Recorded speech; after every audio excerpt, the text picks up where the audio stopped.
Hello Ram Ram दोस्तों। मैं अमित कुमार आप सभी का आपके अपने YouTube channel the brain education पर स्वागत करता हूं। आई होप सभी सारे अच्छे होगे, अपनी तैयारी को ऐसे ही कंटिन्यू रख रहे होगे। तो बस जिस भी बच्चे का एचटेट और हरियाणा सिटी का एग्जाम है उसके लिए हमने हरियाणा जीके के प्रीवियस ईयर क्वेश्चन की सीरीज स्टार्ट की हुई है। यह सीरीज इतनी ज़्यादा इंपॉर्टेंट है, अगर आपने कंप्लीट इस सेशन को कर लिया ना, इसमें हम हरियाणा जीके के 10,000 इंपॉर्टेंट क्वेश्चन करेंगे। अगर आपने क्वेश्चन को अच्छे से कर लिया ना भाई, आपका 20+ स्कोर तो PYQ से ही कवर हो जाएगा। तो चलो अपनी क्लास की शुरुआत करते हैं।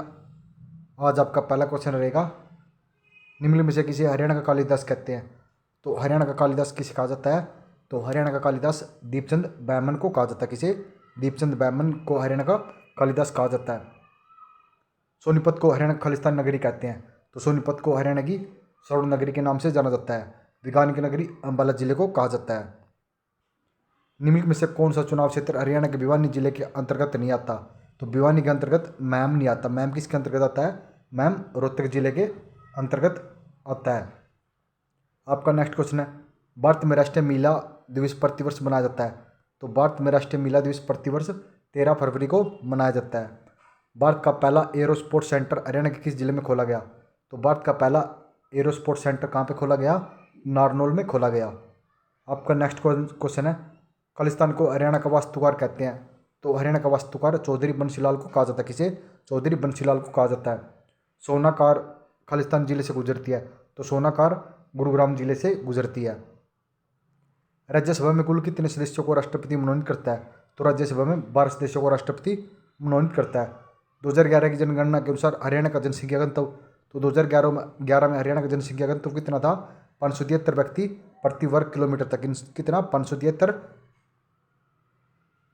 फरवरी 2014 में शुरू की गई राष्ट्रीय युवा नीति NYP 2014 ने युवा को खालिस्तान आयु का व्यक्ति बताया। तो युवाओं को 15 से 29 वर्ष। निम्न में से कौन सा जिला हरियाणा के अर्ध रेगिस्तानी मैदान के अंतर्गत नहीं आता? तो अर्ध रेगिस्तान के अंतर्गत इनमें से करनाल नहीं आता। हिसार, सिरसा और फतेहाबाद अर्ध रेगिस्तान के अंतर्गत आते हैं। यह हरियाणा से प्रकाशित होने वाला उर्दू समाचार पत्र था। तो हरियाणा से प्रकाशित होने वाला एकमात्र उर्दू समाचार पत्र कौन सा था? हरियाणा तिलक था। किस योजना के कारण हरियाणा एक परिवार योजना उपाय के रूप में अध्यपित योग्य धर्मनिरपेक्ष या क्रियान्वित करने वाला भारत का पहला राज्य बना? कौन सा बना था? कौन सी योजना थी ये? सलामती योजना के अंतर्गत।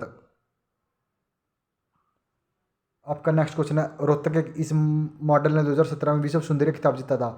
तो 2017 में विश्व सुंदरी खिताब मानुषी चिल्लर ने जीता था। किसने? मानुषी चिल्लर ने जीता था। निम्न में से किस जिले में यमुना नदी का प्रभाव नहीं है? तो यमुना करनाल में भी है, पानीपत में भी है और सोनीपत में, लेकिन हिसार जिले में यमुना नहीं है। तो हिसार में कौन सी? आप सभी कमेंट करना जिसके किनारे राखी गढ़ी शब्द है। किस अनुच्छेद के अंतर्गत संसद विधि द्वारा किसी राज्य का क्षेत्र बढ़ सकता है? तो किसी राज्य का क्षेत्रफल अनुच्छेद 3 के अंतर्गत किसी भी राज्य का क्षेत्रफल बढ़ाया जा सकता है। खालिस्तान को अपनाने वाला पहला राज्य हरियाणा था। तो हरियाणा महिला पुलिस स्वैच्छिक पहल अपनाने वाला भारत का पहला राज्य था।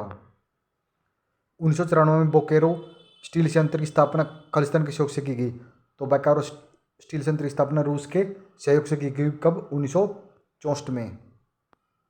कबड्डी विश्व कप पहली बार खेला गया। तो कबड्डी विश्व कप पहली बार 2014 में खेला गया था। Haryana roadways engineer corporation Khalistan स्थित है। तो हरियाणा रोडवेज इंजीनियर कॉर्पोरेशन कहाँ स्थित है? तो ये गुरुग्राम जिले में स्थित है। उस जिले का उल्लेख अलबुर्नी की प्राचीन पुस्तक किताबुल हिंद में किया गया। तो किताबुल हिंद में ब्रह्म सरोवर का उल्लेख किया गया। मिर्जा अलीजान की ताकतवर बावली खालिस्तान में स्थित है। तो मिर्जा अलीजान की ताकतवर बावली नारनौल कहाँ पे? महेंद्रगढ़ जिले में स्थित है। हरियाणा का पहला परमाणु ऊर्जा संयंत्र कहाँ स्थापित किया गया? तो परमाणु ऊर्जा संयंत्र फतेहाबाद। अगर फतेहाबाद न मिले तो यहाँ पर गोरखपुर भी दिया मिलता है। क्या मिलता है? गोरखपुर। गोरखपुर कहाँ पे है? फतेहाबाद जिले के अंतर्गत आता है। नीति आयोग खालिस्तान के अस्तित्व में आया था। नीति आयोग 1 जनवरी 2015 को अस्तित्व में आया था। किस वर्ष सुखना झील को राष्ट्रीय आर्द्रभूमि घोषित किया गया? तो सुखना झील को 1988 में आर्द्रभूमि घोषित किया गया। आर्यभट्ट क्षेत्रीय विज्ञान केंद्र व संग्रहालय कहाँ स्थित है? तो आर्यभट्ट कहाँ स्थित है? तो ये अम्बाला जिले में स्थित है। किसमें? अम्बाला जिले में स्थित है। खालिस्तान को आमतौर पर प्रोसेसर कहते हैं। तो प्रोसेसर CPU को सेंट्रल प्रोसेसिंग यूनिट को भी कहा जाता है। राष्ट्रीय अशु अनुसंधान संस्थान कहाँ स्थित है? तो राष्ट्रीय अशु अनुसंधान संस्थान हिसार जिले में स्थित है। निम्न में से कौन सा कथन सही है? तो हरियाणा विद्युत सुधार अधिनियम 1997 14 अगस्त 1998 को लागू किया गया, ये भी ठीक है भाई। हरियाणा विद्युत सुधार अधिनियम 1997 हरियाणा विधानसभा द्वारा 22 जुलाई 1997 को पारित किया गया, ये भी ठीक है। आपके दोनों ऑप्शन ठीक हो जाएंगे। हरियाणा में सूर्य सम्मान पुरस्कार कलस्थल क्षेत्र में दिया जाता है। तो हरियाणा में सूर्य सम्मान क्षेत्र कौन से क्षेत्र में दिया जाता है? सूर्य सम्मान पुरस्कार साहित्य के क्षेत्र में दिया जाता है। निम्न में से किस राज्य ने उत्तम बीज पोर्टल लॉन्च किया जिसके तहत पारदर्शिता, सहिता, गुणवत्ता बीज उपलब्ध कराकर किसानों को लाभ दिलाया गया? तो ये हरियाणा सरकार ने। हरियाणा का यह बांध गुरुत्व बांध के नाम से जानते हैं। तो हरियाणा के गुरुत्व बांध के नाम से अनूपपुर बांध को जाना जाता है। और योग भाई आपको ये क्वेश्चन अच्छे लगे होंगे, अगर अच्छे लगे हैं तो प्लीज़ लाइक शेयर और कमेंट करके जरूर बताना कि आपको क्वेश्चन कैसे लगे हैं, क्योंकि मैंने 5 मिनट में लगभग 50 क्वेश्चन को कवर कर लिया है। तो मिलते हैं नेक्स्ट वीडियो में जल्दी ही। जय हिंद, जय भारत।